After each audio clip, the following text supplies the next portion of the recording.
t'aimais, je t'aime et je t'aimerai.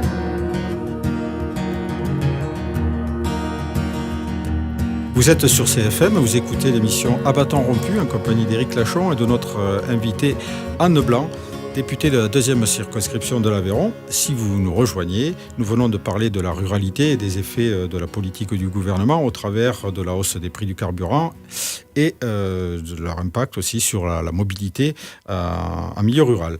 Nous allons maintenant écouter un 3e et dernier micro-trottoir en nous interrogeant sur le rôle du contrôle des députés sur les décisions du gouvernement. Bien sûr qu'ils sont bridés.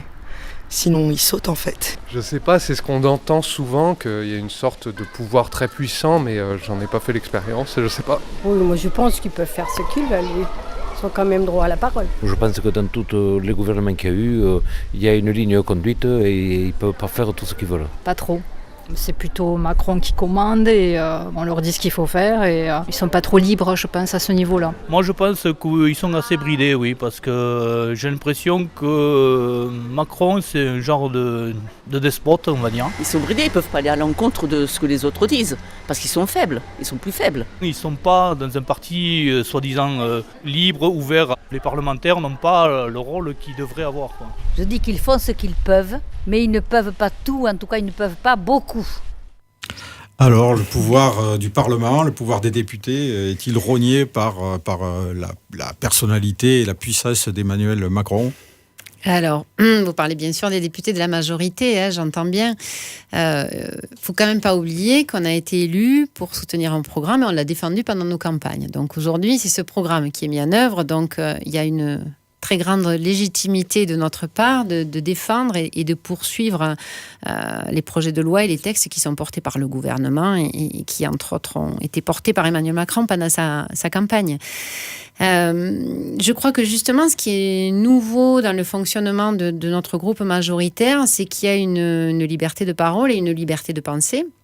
Alors, ce qui est perçu, et ce qui est toujours étonnant, ce qui est perçu par les citoyens, c'est que si on ne dit rien et si on suit, on nous dit qu'on est des godillots. Et si jamais on fait des propositions différentes ou avec des modulations de ce qui est proposé par le gouvernement, on nous dit qu'on est des frondeurs. Donc, il n'y a jamais, il y a jamais d'intermédiaire et de zone médiane. Et en fait, on est dans cette zone médiane. C'est-à-dire qu'aujourd'hui, dans notre groupe majoritaire, on a la possibilité de proposer des alternatives. Et c'est ce qu'on fait. On a passé dans les différents textes de loi des amendements contre l'avis du gouvernement. Mais ce sont des améliorations et ils ont au final accepté de les recevoir. Donc je crois que on peut pas tout. Il y a une dame qui disait ils font ce qu'ils peuvent, mais ils peuvent pas tout. Alors non, on peut pas tout. Comme je crois que le président de la République peut pas tout, le gouvernement peut pas tout, les parlementaires ne peuvent pas tout. C'est parce que notre pays fait partie d'un grand collectif avec des élus locaux qu'on arrive à avancer. Vous restez donc proche des préoccupations des Français en termes de pouvoir d'achat et de santé aussi, parce que... Mais c'est ce qu'on essaie de défendre. Il y a une actualité malheureusement au niveau Villefranchois qui est pas forcément réjouissante, à savoir que le centre hospitalier de Villefranche, comme l'a été et il est encore le centre hospitalier de Decazeville, dans des situations un petit peu difficiles, tant au niveau de l'activité que de leurs finances. C'est nouveau à Villefranche. Est-ce qu'il n'y a pas là des effets qui mériteraient d'être remontés au niveau du Parlement par rapport à une politique de la tarification à l'acte, par exemple, qui nous place dans des difficultés importantes au niveau local?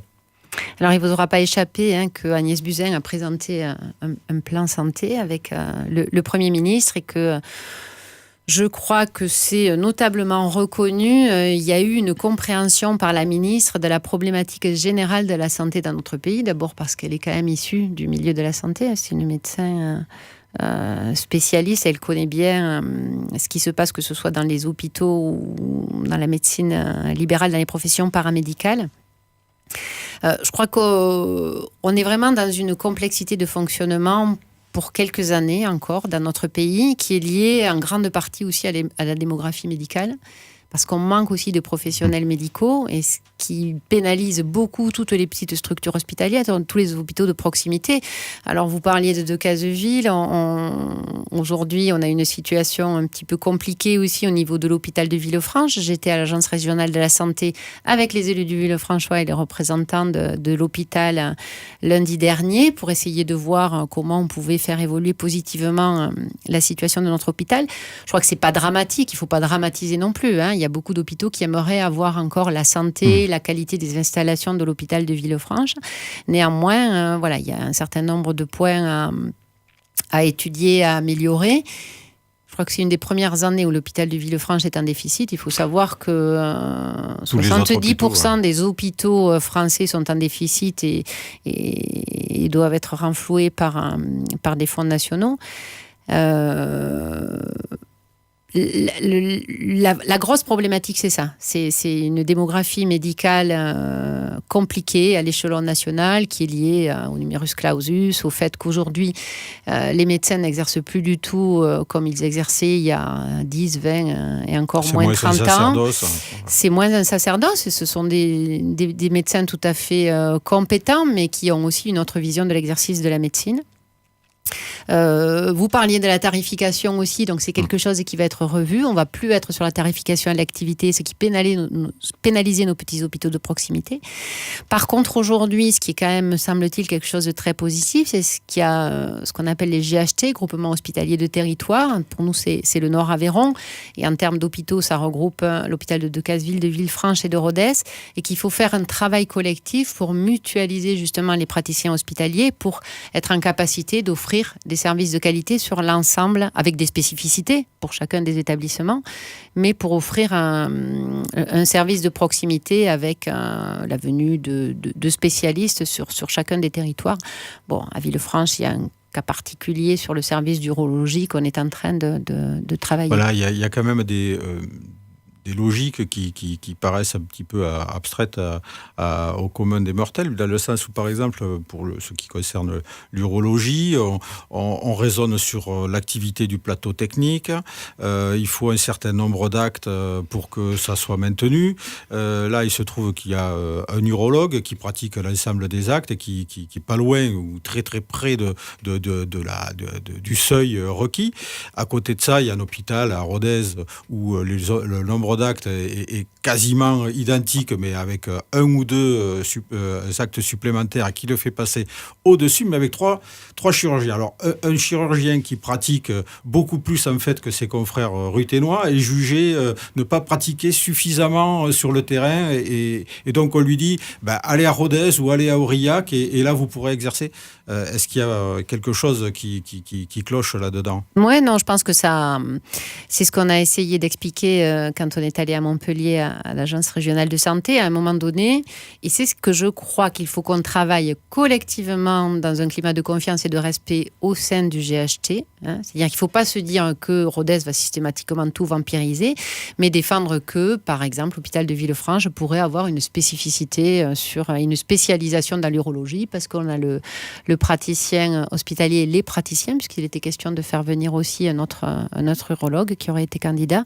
Donc c'est travailler justement sur la spécialisation à un moment donné, quand à un endroit donné, il y a des compétences qui existent. Spécialisation, éviter aussi peut-être de tout regrouper dans les préfectures, ce qui est bien entendu, malheureusement souvent ce qui est pratiqué. Oui, mais pas que. Et je pense qu'il y a aussi d'autres modèles à défendre, et c'est ce qu'on essaie de défendre par rapport à l'hôpital de Villefranche.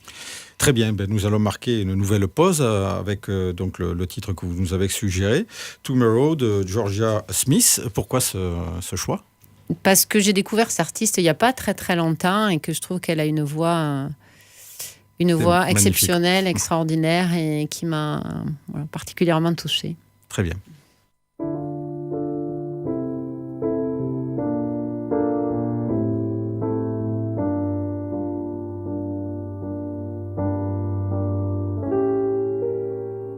The hardest thing I have learned is I can't help myself. I can't trust my worth, then I can't trust my words. Accepting it's not my fault, but I'm no one to blame, and I know I've got to change.